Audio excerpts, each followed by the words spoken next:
제 나이 63세 겪었던 2달간 짧은 재혼 생활 후 깨달은 교훈을 나누려 합니다.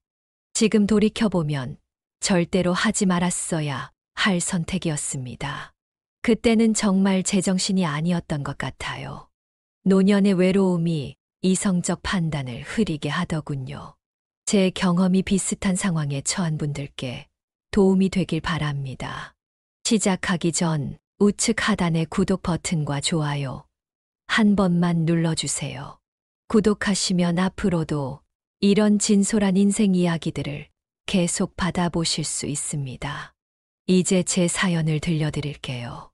인천 부평에 살고 있는 박정숙이라고 합니다. 가슴 아픈 이야기지만 다른 분들이 같은 실수를 반복하지 않기를 바라는 마음에서 용기를 냈습니다. 한때는 당당했던 제가 어떻게 사기꾼의 달콤한 말에 넘어갔는지 부끄럽지만 솔직히 말씀드리겠습니다. 9년 전 갑작스러운 심장마비로 남편을 잃었습니다. 30년 함께한 동반자가 하루아침에 사라지자 세상이 무너지는 듯 했어요. 처음엔 베개를 붙잡고 매일 밤 울었습니다. 하지만 시간은 흘러갔고 저는 남편과 함께 키워온 반찬 가게를 더욱 열심히 운영했어요. 발이 부르트도록 일하며 슬픔을 견뎠습니다. 그 덕분에 2딸 대학 교육도 마치고 결혼도 시키고 마침내 제 이름으로 된 건물도 한 채 마련했지요. 엄마, 이제 그만 일하셔도 돼요. 평생 고생하셨잖아요. 큰딸이 권했을 때는 처음엔 거절했어요. 일이 제 삶의 전부였으니까요. 하지만 문득 이제는 나를 위한 시간을 가져도 되지 않을까라는 생각이 들었습니다. 결국 작년 가을 20년 넘게 운영하던 가게의 문을 닫았어요. 이제 하고 싶은 거 다 하세요. 엄마 인생이잖아요. 가게를 정리하고 처음 며칠은 꿈 같았습니다. 아침마다 알람 소리에 놀라 일어날 필요도 없고 장 보러 갈 시간을 걱정할 필요도 없었으니까요. 평생 처음으로 여유를 만끽했어요. 동네 문화센터에 등록해 수채화를 배우기 시작했고 50대 때부터 늘 하고 싶었던 요가도 시작했습니다. 사진 동호회에 가입해 주말마다 나들이도 다녔죠. 처음으로 나를 위한 삶을 살아보는 기분이었어요. 하지만 해가 지고 집에 돌아오면 그때부터가 문제였습니다. 누군가에게 오늘 있었던 일을 나누고 싶은데 들어줄 사람이 없었어요. 웃긴 TV 프로그램을 봐도 함께 웃을 사람이 없었습니다. 가끔은 습관처럼 여보, 이거 어디 뒀더라? 하고 물었다가 대답 없는 빈 공간에 덜컥 겁이 나기도 했어요. 2딸은 자신의 가정을 꾸리느라 바빴습니다. 큰딸은 육아와 직장을 병행하느라 주말에도 쉴 틈이 없었고 작은 딸은 외국계 회사에 다니며 출장이 잦았어요. 가끔 전화해도 지금 회의 중이에요. 아니면 아이가 아파서 병원에 왔어요. 라는 짧은 대답뿐이었죠. 밤이면 더 외로웠습니다. 큰 침대에 혼자 누워 천장을 바라보며 생각했어요. 이렇게 살다 죽는 건가? 갑자기 아프면 누가 알아줄까? 쓰러져도 며칠이 지나야 누군가 발견하겠지. 그런 두려움이 매일 밤 저를 찾아왔습니다. 그러던 어느 날 수채화 교실에서 알게 된 정미경 씨가 살짝 귓속말로 말했어요. 정숙 씨, 내가 괜찮은 분 한 분 소개시켜 드릴까요? 당신처럼 배우자를 일찍 여의고 혼자 계신 분인데 참 점잖고 교양 있는 신사분이세요. 처음엔 손사래를 쳤습니다. 이런 나이에 무슨 남자를 만나요? 그냥 혼자가 편해요. 하지만 정미경 씨는 쉽게 포기하지 않았어요. 일주일에 한 번씩 저에게 그분 얘기를 꺼내곤 했죠. 솔직히 말하면 저도 내심 궁금했습니다. 너무 외로웠으니까요. 11월의 어느 쌀쌀한 오후, 정미경 씨의 주선으로 카페에서 첫 만남을 갖게 되었습니다. 67살의 강진호 씨는 생각보다 단정했어요. 은퇴한 은행원이라고 했는데 머리는 희끗희끗했지만 깔끔한 정장 차림에 똑바른 자세가 신뢰감을 주었습니다. 무엇보다 나지막한 목소리로 이야기하는 모습이 온화하게 느껴졌어요. 박 여사님, 이런 자리가 어색할 텐데 나와주셔서 고맙습니다. 솔직히 말씀드리면 사진으로 뵀을 때부터 왠지 모르게 편안한 느낌이 들었습니다. 그의 첫마디에 왠지 가슴이 두근거렸습니다. 마치 20살 소녀처럼요. 스스로도 부끄러웠지만 30년 만에 처음 느껴보는 설렘이었습니다. 우리는 2시간 넘게 이야기를 나눴어요. 젊은 시절 추억, 좋아하는 음식, 읽는 책까지. 대화가 끊이질 않았습니다. 그 후로 강진호 씨는 주기적으로 연락을 해왔어요.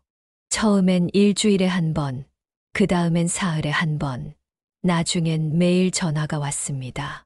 아침에 눈을 뜨면 오늘 날씨가 좋으니 창문을 열어 환기하세요. 라는 문자가 와 있었고, 저녁이면 어김없이 오늘 하루 어떻게 지내셨어요? 라는 전화가 왔죠. 강진호 씨는 저를 데리고 인근 공원을 산책하기도 하고 음악회나 전시회에도 함께 가자고 했습니다. 그는 문화생활을 즐기는 지식인이었어요. 특히 클래식 음악의 조예가 깊어 모차르트와 베토벤의 차이점을 설명해 주기도 했죠. 제가 미처 경험해보지 못한 세계를 보여주는 것 같았습니다. 저는 아내를 일찍 여의고 평생 은행에서만 일했습니다. 정숙 씨를 만나기 전까지는 제 삶이 이미 끝난 줄 알았어요. 하지만 이제는 아침에 눈 뜨는 게 기다려집니다. 그의 진솔한 고백에 마음이 무너졌습니다.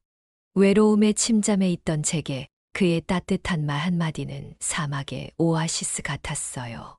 함께 걷는 시간이 늘어날수록 그의 팔짱을 살짝 끼는 것도 자연스러워졌습니다. 하지만 행복도 잠시 큰딸 은주가 소식을 들었나 봅니다. 평소와 달리 갑자기 주말에 집에 찾아와 눈을 부라리더군요. 엄마! 도대체 누구를 만나신다는 거예요? 그 사람 뭐 하는 사람인지는 알아보셨어요? 은행원 출신이면 뭐예요? 요즘엔 사기꾼들도 넥타이 메고 다닌다고요? 딸의 갑작스러운 반대에 당황스러웠습니다. 그렇게 30년을 키웠는데 제 행복을 빼앗으려는 것 같아 서운했어요. 처음으로 딸과 언성을 높였습니다. 나도 이제 내 인생 살고 싶어. 너희들은 자기 삶이 있잖아. 엄마한테는 남은 생이 얼마 없어. 큰딸은 눈물을 글썽이며 팩스 용지 한 장을 내밀었습니다. 강진호 씨와 비슷하게 생긴 남자의 사진과 함께 노년층 상대 결혼 사기에 주의보라는 제목의 기사였어요. 사진 속 인물이 강진호 씨는 아니었지만 유사한 수법으로 노년 여성들의 재산을 노리는 사기꾼들이 있다는 내용이었습니다. 엄마, 최소한 그 사람 신분증이라도 확인해보세요. 재산이 있는 여성들을 노리는 사람들이 많다고요. 딸의 말이 귀에 들어오지 않았습니다. 그렇게 따뜻하게 저를 대해준 강진호 씨가 사기꾼일 리가 없다고 생각했으니까요. 오히려 딸이 제 행복을 시기하는 것처럼 느껴졌습니다. 큰딸의 만류에도 불구하고 저는 계속 강진호 씨를 만났습니다. 은주의 의심이 과하다고 여겨졌거든요. 한편으로는 내 인생의 마지막으로 찾아온 봄바람이라는 생각도 들었습니다. 아무도 나를 여자로 대해주지 않던 시간이 너무 길었던 거죠. 며칠 후 작은 딸 은지도 전화로 우려를 표했습니다. 자매가 짜고 친 고스톱 같았어요. 은주가 은지에게 상황을 전달한 게 분명했죠. 평소 바빠서 연락도 잘 안 되던 작은 딸이 갑자기 관심을 보이니 더 서운했습니다. 엄마, 그 사람 집은 가보셨어요? 자녀분들은 만나보셨고요? 최소한 신분증이라도 확인해보세요. 딸들의 의심에 기분이 상했지만 한편으로는 그들의 걱정이 이해는 됐습니다. 강진호 씨에게 딸들의 의심을 털어놨더니 그는 놀랍게도 화를 내기는커녕 이해한다는 듯 고개를 끄덕였어요. 자식들이 엄마를 걱정하는 마음이니 당연하죠. 하지만 저희는 좀 특별한 인연이라고 생각합니다. 정숙 씨와 함께 있으면 20년은 젊어지는 기분이에요. 그 말에 가슴이 따뜻해졌습니다. 강진호 씨는 다음 주말에 제 딸들을 만나보자고 제안했어요. 아직 사위들과 손주들을 보기엔 이르다며 우선 딸들과 저녁 식사를 함께 하자고 했습니다. 정말 진지하게 저를 생각하는구나 싶었지요. 기다리던 주말이 되었습니다. 저는 아침부터 들떠서 집 청소도 하고 간만에 화장도 진하게 했어요. 그런데 약속 시간 1시간 전 강진호 씨에게서 전화가 왔습니다. 목소리가 평소와 달리 떨리고 있었어요. 정숙 씨, 정말 죄송합니다. 갑자기 동생이 교통사고가 났다는 연락을 받았어요. 지금 당장 대전으로 내려가야 할 것 같습니다. 오늘 약속은 다음으로 미뤄야 할 것 같아요. 너무 갑작스러웠지만 어쩔 수 없는 상황이라고 생각했습니다. 사고라니 당연히 가족이 우선이겠죠. 딸들에게 약속이 취소되었다고 연락했더니 은주는 입을 비쭉거렸어요. 엄마, 너무 의심스러운 상황 아니에요? 딱 우리 만날 날 갑자기 무슨 일이 생겼다니? 은주의 의심은 점점 깊어졌고 저와 강진호 씨의 관계에 더 큰 제동을 걸려 했습니다. 어느 날은 손주들까지 데리고 제 집에 찾아왔어요. 일부러 주말에 제가 강진호 씨를 만나지 못하게 하려는 의도가 보였습니다. 할머니, 이번 주말에는 우리랑 놀아요. 재미있는 보드게임도 가져왔어요. 손주들의 천진난만한 웃음에 화를 낼 수 없었지만 속으로는 은주가 미워졌습니다. 강진호 씨와의 만남을 방해하기 위해 아이들까지 이용하다니요. 그러던 어느 날 강진호 씨가 깜짝 제안을 했습니다. 조용히 둘이서 혼인신고를 하자는 거였어요. 딸들의 반대가 심하니 우선 법적으로 부부가 된 다음에 천천히 설득하자고 했습니다. 정숙 씨, 우리 나이에 뭐가 중요해요? 화려한 결혼식보다 마음이 중요하죠. 법적으로 부부가 되면 자식들도 어쩔 수 없이 받아들일 겁니다. 그의 제안에 잠시 망설였습니다. 결혼이란 큰 결정을 딸들과 상의 없이 한다는 게 찜찜했거든요. 하지만 한편으로는 내 인생 내가 결정해야지라는 생각도 들었어요. 결국 강진호 씨의 진심, 어린 눈빛에 마음이 녹아내렸습니다. 진호 씨, 정말 제가 행복할 수 있을까요? 결국 저는 진호 씨의 제안을 받아들였습니다. 12월의 어느 추운 날, 우리는 조용히 구청에 들러 혼인신고를 했습니다. 눈이 내리기 시작하는 거리를 걸으며 손을 맞잡았을 때 제 가슴은 20대 소녀처럼 두근거렸어요. 딸들에게는 미안했지만 이번만큼은 내 선택을 존중해 줬으면 하는 바람이었습니다. 이제 우리는 법적으로 부부네요. 평생 당신을 행복하게 해드릴게요. 정숙 씨. 진호 씨는 간소한 점심 식사 자리에서 작은 반지를 건넸습니다. 값비싼 다이아몬드는 아니었지만 소박한 은반지에 담긴 정성이 오히려 더 마음에 들었어요. 그날 저녁 용기를 내어 딸들에게 전화로 혼인신고 사실을 알렸습니다. 뭐라고요? 엄마! 어떻게 우리한테 한마디 상의도 없이 그런 큰일을 결정할 수 있어요? 은주의 비명 같은 목소리에 귀가 아팠습니다. 작은 딸 은지는 한동안 전화를 받지 않다가 문자만 보냈어요. 엄마, 너무 실망스러워요. 우리를 전혀 생각하지 않으셨네요. 딸들의 반응이 예상보다 더 심각했습니다. 하지만 이미 돌이킬 수 없는 결정이었어요. 결혼 일주일 후 진호 씨는 함께 살 집을 마련했다며 저를 데리고 나갔습니다. 제 상상과는 달리 도시 외곽의 낡은 다세대 주택이었어요. 5층짜리 건물의 꼭대기층이라 엘리베이터도 없었습니다. 무릎이 좋지 않은 제게는 매일 계단을 오르내리기가 쉽지 않을 것 같았어요. 여기가 우리 새 보금자리예요. 임시로 있다가 봄에 더 좋은 집으로 옮길 거예요. 문을 열고 들어가자 좁고 어두운 공간이 눈에 들어왔습니다. 곰팡이 냄새가 코를 찌르고 벽지는 군데군데 벗겨져 있었어요. 제가 살던 깔끔한 아파트와는 천지 차이였죠. 당혹스러웠지만 새 출발을 위한 과정이라고 스스로를 위로했습니다. 강진호 씨, 집이 생각했던 것과는 좀 다른데요. 괜찮아요. 정숙 씨, 곧 적응하실 거예요. 사실 제가 예전에 주식 투자로 좀 손해를 봐서, 하지만 곧 회복될 거예요. 짐을 풀고 있는데 진호 씨가 갑자기 물었습니다. 반찬 가게를 얼마에 정리했냐고요. 별 생각 없이 4억 5천만 원 정도라고 말했더니 그의 눈빛이 순간 변했어요. 마치 뭔가 계산하는 듯한 차가운 눈빛이었습니다. 4억 5천이요. 그렇게 큰 돈을 어디에 보관하고 계세요? 요즘은 은행 금리가 너무 낮아서 다른 투자처를 알아보는 게 좋을 텐데. 저녁 식사 자리에서도 진호 씨는 계속해서 재산 얘기를 꺼냈습니다. 처음으로 진호 씨가 불편하게 느껴졌어요. 결혼 전에는 한 번도 돈 얘기를 하지 않았는데 갑자기 왜 이러나 싶었죠. 그날 밤 베개를 껴안고 생각에 잠겼습니다. 큰딸 은주의 경고가 머릿속을 맴돌았어요. 엄마! 요즘 노인 대상 결혼 사기가 많다고요. 제발 정신 차리세요.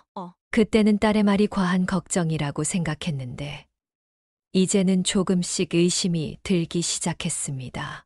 다음 날 아침 진호 씨는 갑자기 통장 관리를 함께 하자고 제안했어요.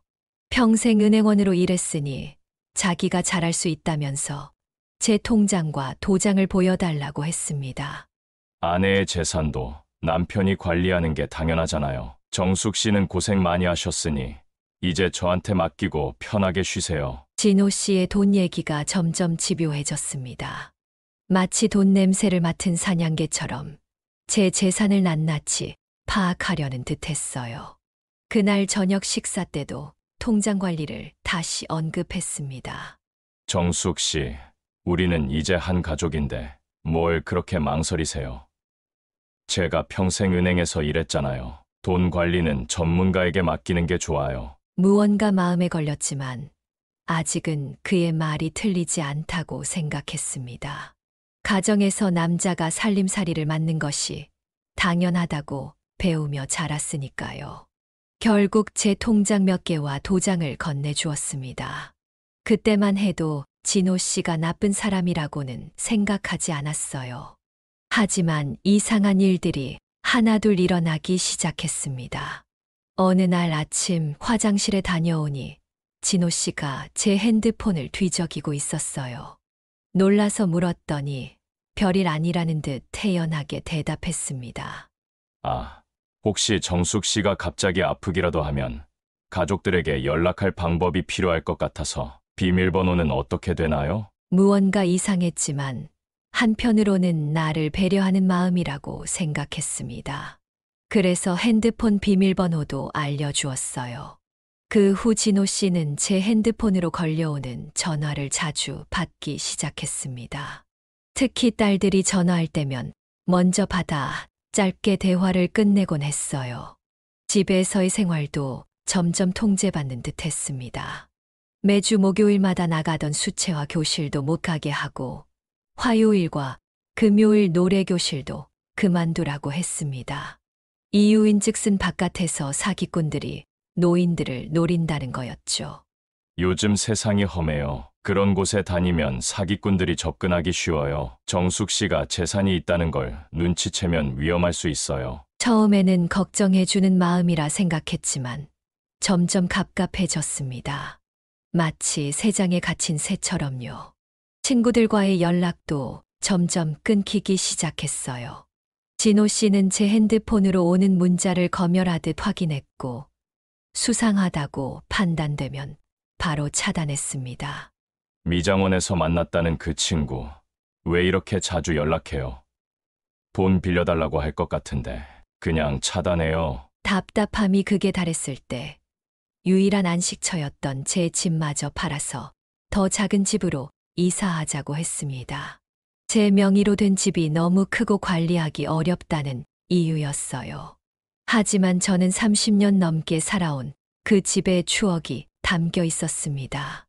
남편과 함께 손수 가꾼 작은 정원, 딸들이 자라난 방들, 그리고 이웃들과의 따뜻한 인연까지. 진호 씨, 전 지금 집이 좋아요. 여기서 계속 살고 싶어요. 제가 처음으로 거절하자 진호 씨의 표정이 일그러졌습니다. 그동안 본 적 없는 차가운 눈빛으로 저를 노려보더군요. 그제서야 등골이 오싹해졌습니다. 딸들이 왜 그토록 반대했는지 조금씩 이해가 되기 시작했어요.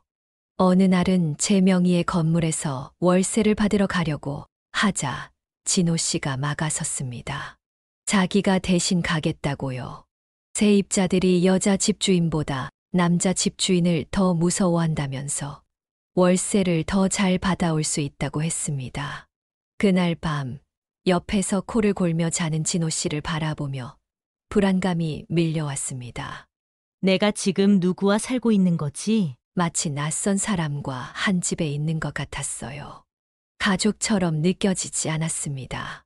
마침내 충격적인 사실을 알게 된 건 결혼한 지 달쯤 되었을 때였습니다. 그날은 비가 내리던 수요일 오후 평소 알고 지내던 1층 세입자 김 할머니가 불쑥 찾아오셨어요. 문을 열자마자 할머니는 당혹스러운 표정으로 저를 바라보셨습니다.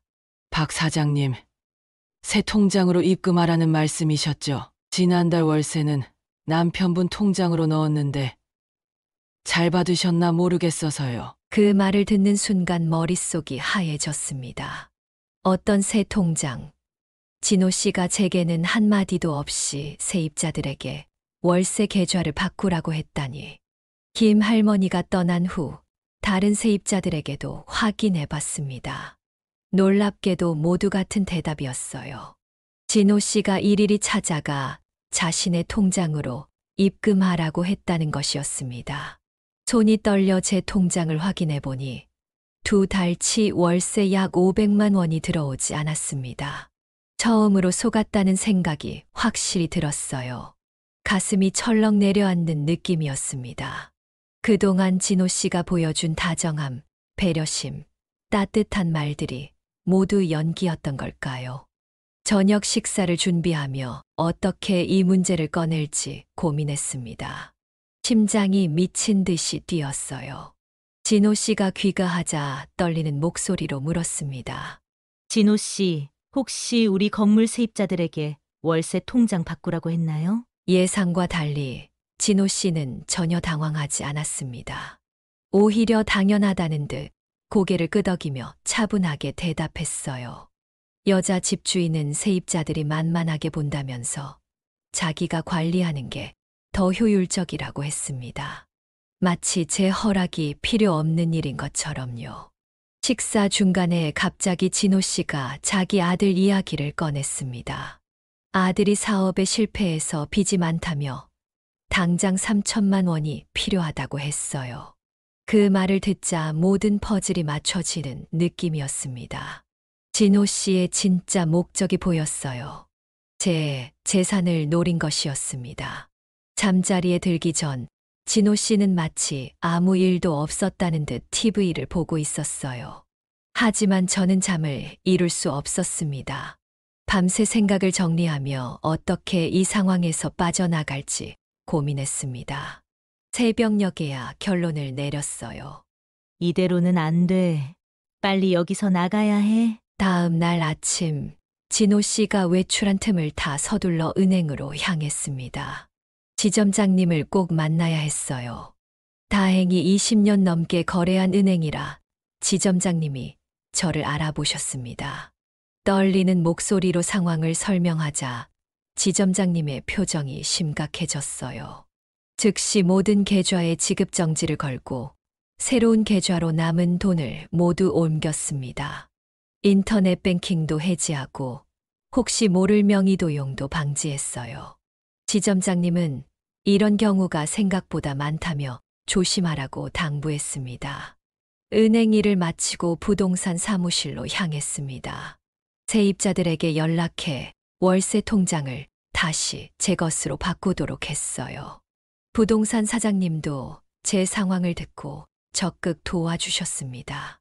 이제 남은 건 어떻게 집에서 나오느냐는 문제였어요.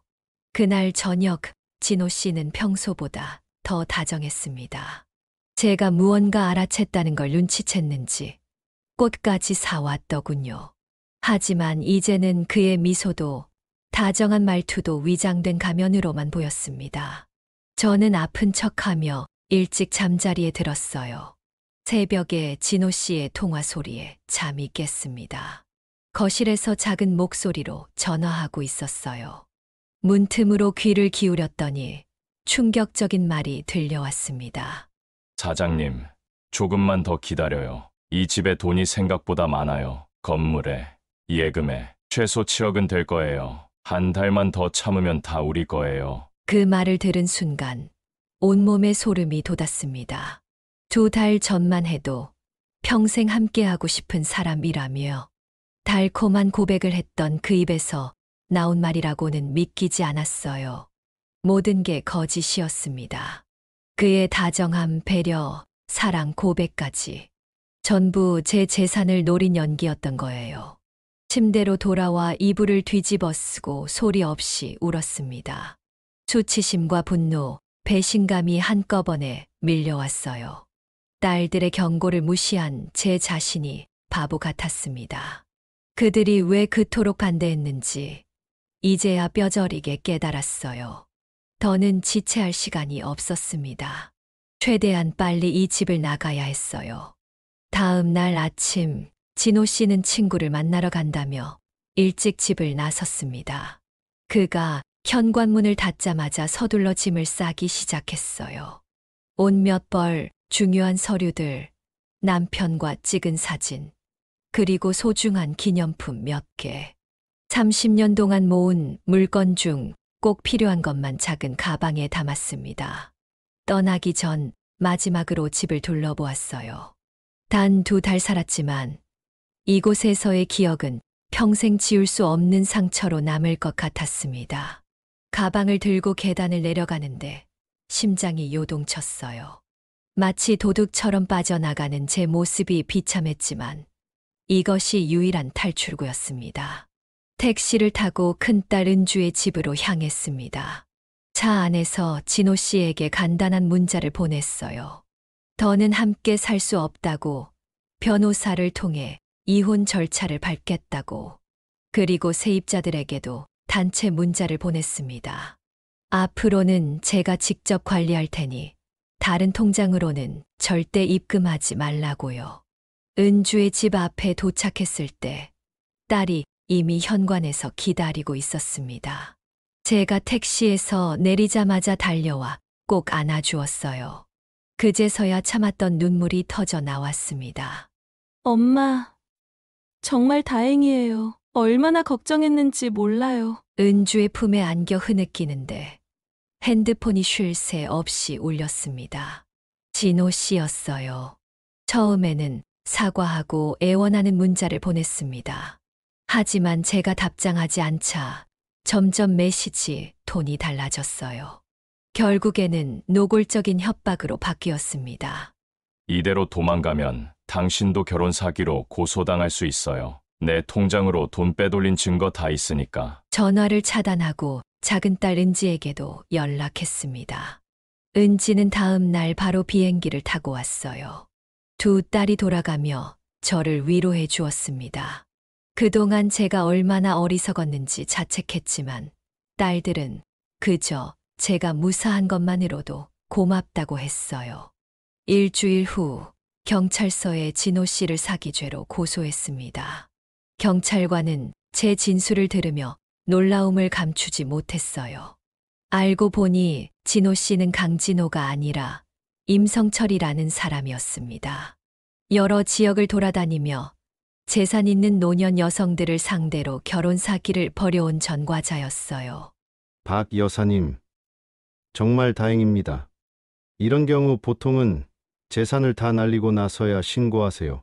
경찰의 말에 가슴이 덜컥 내려앉았습니다. 500만 원의 월세를 잃은 것만으로도 다행이라는 생각이 들었어요. 만약 딸들의 만류를 더 강하게 무시했다면 어쩌면 집까지 날릴 뻔했습니다. 한 달 후 진호, 아니 임성철은 인천의 한 모텔에서 체포되었습니다. 제 신고 덕분에 다른 피해자들도 구제받을 수 있었다고 경찰이 알려왔어요. 그가 체포될 당시 다른 여성의 통장과 인감, 그리고 위조된 신분증 여러 개를 갖고 있었다고 합니다. 재판 과정은 예상보다 빨리 진행되었습니다. 검찰이 임성철의 범행 이력을 확보했기 때문이었어요. 알고 보니 그는 7년간 전국을 돌아다니며 비슷한 수법으로 여러 여성들을 속여왔습니다. 대부분 피해자는 저처럼 경제력 있는 60대 이상의 여성들이었어요. 그 중에는 집 한 채를 통째로 날린 분도 계셨습니다. 재판장에는 저 말고도 4명의 피해자가 더 있었어요. 법정에서 그들과 처음 만났는데 서로의 얼굴을 보는 순간 말로 설명할 수 없는 연대감이 생겼습니다. 모두 비슷한 과정을 겪었더군요. 달콤한 말과 자상한 행동으로 마음을 사로잡고 결혼한 후에는 재산을 노리는 마치 미리 짜놓은 각본처럼 똑같았습니다. 저는 아파트 담보대출까지 끌었어 3억을 날렸어요. 자식들 얼굴도 못 보고 있습니다. 한 피해자의 말을 듣자 등골이 오싹했습니다. 제가 빨리 깨달은 것이 정말 다행이란 생각이 들었어요. 만약 몇 달만 더 지났다면 저도 비슷한 상황에 처했을지 모릅니다. 판사는 임성철에게 징역 8년을 선고했습니다. 피해 규모가 크고 반성의 기미가 없다는 이유였어요. 임성철은 끝까지 자신은 진심으로 사랑했다며 억울하다고 주장했습니다. 하지만 그의 말을 믿는 사람은 아무도 없었습니다. 저는 그분들에게 행복을 드렸습니다. 외로움을 달래드린 대가일 뿐입니다. 그 뻔뻔한 말에 법정은 차갑게 얼어붙었습니다. 판사는 단호하게 말했습니다. 사랑의 이름으로 행해진 범죄는 더 큰 죄책감을 느껴야 한다고요. 그 말에 피해자들은 모두 고개를 끄덕였습니다. 재판이 끝난 후 피해자들과 함께 식사를 했습니다. 처음에는 어색했지만 비슷한 상처를 가진 사람들이라 금세 마음을 열었어요. 각자의 슬픈 이야기를 나누며 위로받았습니다. 그중 한 분이 노년층을 위한 금융사기 예방 모임을 만들자고 제안했어요. 저도 적극 동의했습니다. 집으로 돌아와 처음으로 혼자지만 평온한 밤을 보냈습니다. 더 이상 임성철이 제 옆에서 코를 골며 자지 않는다는 사실이 오히려 편안했어요. 침대에 누워 천장을 바라보며 지난 몇 개월을 돌이켜봤습니다. 외로움 때문에 너무 서두른 선택이 얼마나 위험했는지 깨달았어요. 한 달 후, 저는 지역 노인복지관에서 노년기 금융사기 예방 강의를 시작했습니다. 제 경험담을 솔직하게 나누었어요. 처음에는 창피했지만 많은 분들이 공감하고 감사하다는 말씀을 해주셨습니다. 특히 저처럼 혼자 사는 여성분들이 큰 도움이 되었다고 했어요. 여러분, 외로움에 서두르지 마세요. 재혼은 최소한 3년은 지켜보시고 혼인신고 전에 꼭 가족들과 상의하세요. 저의 강의를 들은 한 할머니는 눈물을 흘리며 다가왔습니다. 얼마 전 비슷한 상황에 처했는데 제 이야기를 듣고 의심스러운 남자와의 만남을 중단했다고 했어요. 그 말을 들으니 제 아픈 경험이 헛되지 않았다는 생각이 들었습니다. 이제는 딸들과 더 자주 만나고 있습니다. 주말마다 손주들과 시간을 보내고 한 달에 한 번은 가족 여행을 떠나요. 혼자 있는 시간도 더 이상 두렵지 않습니다. 오히려 책도 읽고 그림도 그리며 여유를 즐기고 있어요. 수채화 교실에서 만난 친구들과도 다시 연락하고 있습니다. 가끔 누군가 소개팅 이야기를 꺼내도 이제는 웃으며 넘깁니다. 외로움보다 더 무서운 건 잘못된 선택의 결과라는 걸 배웠으니까요. 2년이 지난 지금 그 끔찍했던 2달의 결혼 생활은 마치 다른 사람의 이야기처럼 느껴집니다. 임성철은 여전히 교도소에서 복역 중이고 저는 새로운 삶을 살고 있어요. 가끔 악몽을 꾸기도 하지만 그때마다 깨어나면 제 집, 제 침대에서 안전하게 잠들어 있다는 사실에 안도합니다. 작년에는 드디어 그동안 미뤄왔던 제주도 여행을 다녀왔습니다. 딸들과 손주들, 그리고 사위들까지 온 가족이 함께였어요. 오랜만에 느끼는 가족의 소중함에 마음이 따뜻해졌습니다. 바닷가를 걸으며 문득 생각했어요. 행복은 멀리 있는 게 아니라 이미 내 곁에 있었구나. 이제는 일주일에 3번 여러 노인복지관을 돌아다니며 제 경험담을 나눕니다. 노년기 사기 예방 교육이라는 프로그램을 만들어 진행하고 있어요. 처음에는 부끄러웠지만 제 이야기가 다른 분들에게 도움이 된다고 생각하니 자신감이 생겼습니다. 결혼은 사랑만으로 결정할 게 아닙니다. 특히 우리 나이에는 재산 관리, 자녀들과의 관계, 건강 문제 등 더 많은 것을 고려해야 해요. 강의를 들은 많은 분들이 비슷한 경험을 했거나 주변에서 그런 사례를 본 적이 있다고 말씀하십니다. 노년의 외로움을 악용하는 사기꾼들이 생각보다 많더군요. 제 이야기를 통해 한 분이라도 더 피해를 예방할 수 있다면 제 수치스러운 경험도 의미가 있다고 생각합니다.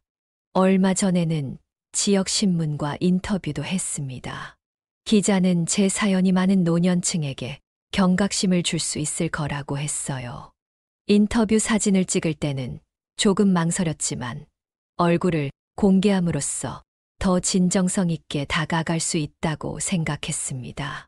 박정숙 씨의 용기 있는 고백이 많은 분들에게 도움이 될 겁니다. 특히 재혼을 고민하는 노년층에게 중요한 메시지가 될 것 같아요. 인터뷰가 나간 후 정말 많은 분들이 연락해 오셨습니다.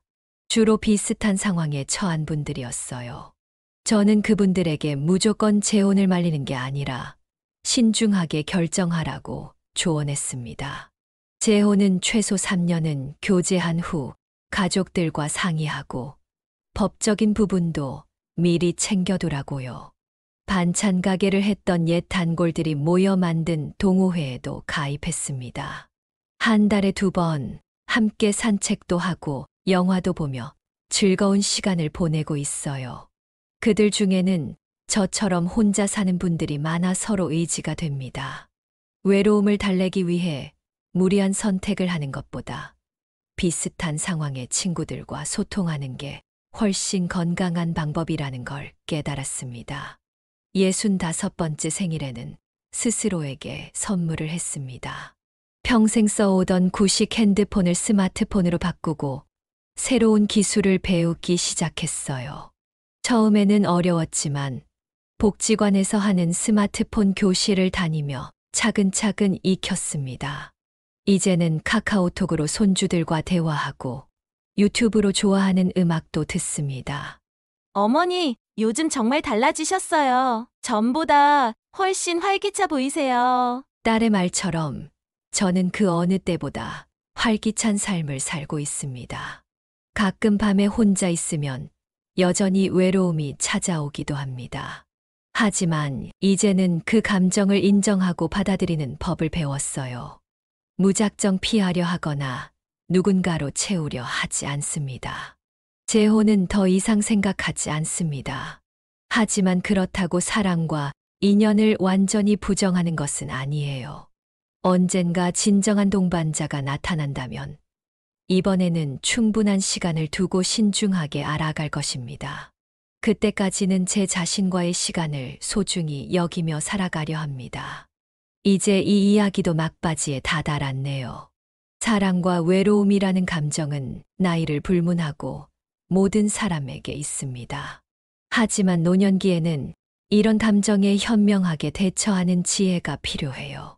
제 실수와 후회를 통해 얻은 교훈을 마지막으로 나누고 싶습니다. 무엇보다 중요한 것은 자신의 외로움을 인정하는 것입니다. 저는 그 감정을 부정하고 서둘러 채우려다 큰 실수를 했어요. 외로움은 인생의 일부입니다. 때로는 그 감정을 있는 그대로 느끼고 받아들이는 것이 필요합니다. 2번째로, 가족의 조언에 귀 기울이세요. 당시에는 딸들이 제 행복을 방해한다고 생각했지만 사실 그들은 객관적인 시각으로 상황을 보고 있었습니다. 특히 재산과 관련된 문제는 반드시 가족들과 상의하는 것이 좋아요. 자식들의 반대에는 이유가 있습니다. 그들은 여러분의 행복을 진심으로 바라고 있어요. 세 번째, 서두르지 마세요. 특히 재혼은 신중하게 결정해야 합니다. 최소 23년 정도 충분히 교제한 후에 결정하세요. 그 사람의 가족, 친구, 재정 상태, 건강 상태 등을 두루 살펴보는 것이 중요합니다. 마지막으로 자신을 사랑하고 존중하세요. 제가 깨달은 가장 큰 교훈입니다. 누군가와 함께하기 전에 먼저 자신과의 시간을 소중히 여기는 법을 배워야 해요. 혼자 있는 시간도 충분히 의미 있고 행복할 수 있습니다. 지금 제 나이 65세, 어쩌면 남은 인생이 길지 않을 수도 있습니다. 하지만 그 시간을 어떻게 보내느냐가 중요하다고 생각해요. 혼자라도 당당하게 주체적으로 살아가는 것이 진정한 행복이 아닐까요? 아직도 가끔 진호 씨, 아니, 임성철의 얼굴이 꿈에 나타날 때가 있습니다. 그때마다 잠에서 깨면 식은땀이 흐르곤 해요. 하지만 그것도 제 인생의 한 부분이라고 생각합니다. 그 실수가 있었기에 지금의 제가 더 강해질 수 있었으니까요. 인생에서 실패는 끝이 아니라 새로운 시작입니다. 넘어져도 다시 일어나는 용기가 중요해요. 제 이야기가 비슷한 상황에 처한 분들께 조금이나마 도움이 되었으면 합니다. 특히 노년의 외로움 속에서 서두른 결정을 하려는 분들께 경각심을 주고 싶었어요. 여러분의 행복은 타인에게 의존하는 것이 아니라 스스로 만들어가는 것임을 기억하세요. 이렇게 저희 진솔한 이야기를 끝까지 들어주셔서 감사합니다. 여러분의 응원과 공감 덕분에 저도 더 큰 용기를 낼 수 있었습니다. 혹시 주변에 비슷한 상황에 처한 분이 계시다면 이 영상을 공유해 주세요. 한 사람의 경각심이 또 다른 피해를 막을 수 있을 테니까요. 여러분의 구독과 좋아요는 더 많은 분들에게 이런 값진 교훈을 전하는 힘이 됩니다. 알림 설정도 해두시면 매주 올라오는 새로운 사연을 가장 먼저 만나보실 수 있어요. 오늘 이야기를 듣고 느낀 점이나 여러분의 경험도 댓글로 나눠주시면 좋겠습니다. 서로의 이야기를 통해 더 많은 지혜를 얻을 수 있을 테니까요. 끝까지 들어주셔서 진심으로 감사합니다. 다음 이야기에서 또 뵙겠습니다.